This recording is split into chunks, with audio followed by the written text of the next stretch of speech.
বর্তমানে গাড়ি চালানোটা কিছু কিছু জায়গায় খুবই টাফ।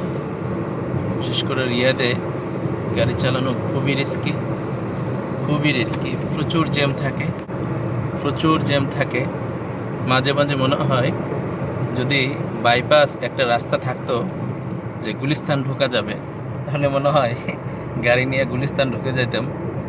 আর মনে হয় আর কি, মনে মনে এটা হয় যে গুলিস্তান গেলে মনে হয় গাড়ি চালাইলে এর থেকে একটু হইলেও আরাম পাওয়া যেত। যদিও এখন এই মুহূর্তে কোনো জ্যাম নাই, আলহামদুলিল্লাহ। এটা রমাদানুল মুবারক মাস, রমজান মাস। রমজানে তুলনামূলক কিছুটা জ্যাম কম থাকে দিনের বেলায়, কিন্তু রাতের বেলায় যেই লাউ সেই কদু। মনে হয় যে রাতের বেলা ঘুমের সময়, আর রিয়াদে যখন রাতের বেলা গাড়ি চালানো হয় রমজান মাসে, তখন মনে হয় না না না না এটা আসলে ঘুমের সময় না, এটা আসলে জ্যামেরই সময়। এখন সময়টা নির্দিষ্ট আছে জ্যামের জন্য, এই কয়েক ঘন্টা জ্যামই থাকবে রাস্তায়, এটা এই জন্যই নির্দিষ্ট করা আছে। আসলে খুবই আশ্চর্য হয় মাঝে মাঝে দেখে।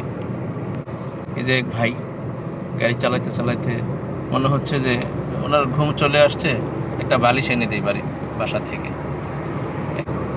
120 রাস্তা, 120 রোডের মধ্যে উনি এক প্রকার ঘুমিয়ে যাচ্ছে। মনে হয় যে সে 2-3 বছর ধরে গাড়ি চালাচ্ছে, আর কত, আর সহ্য হচ্ছে না, কবে বাসায় যাবে, ঘুমাবে।